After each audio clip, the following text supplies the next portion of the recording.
right now. Good afternoon, I'm Samantha Bryant. Here's a look at stories making news on this Monday.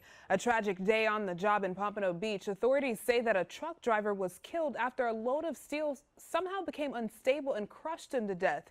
BSO Fire is now on the scene working to remove the steel beams one at a time. Investigators are looking into what went wrong. And Miami-Dade police are on the hunt for two armed men accused of attacking employees at the Tropicana flea market. Now, this happened in the parking lot. The victims say that the crooks demanded that they hand over their valuables and even pistol whooped one of them. At least one shot was fired, but no one was hurt. And Miami Fire rushing to the scene this morning after a car goes up in flames. It happened in a parking garage in Brickell. A black Hyundai Elantra was the only vehicle that was burned by the fire. No injuries were reported.